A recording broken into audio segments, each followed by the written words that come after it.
പരിചിതമേതോ പരിമളമായി അറിയുകയായി ഞാൻ എന്നിൽ നിന്നെ.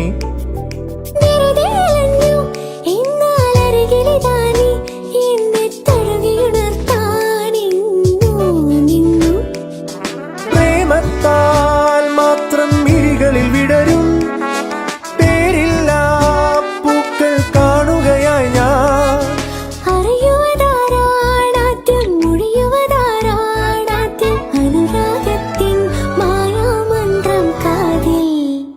ഇന്നെഞ്ചം നീലാകാശം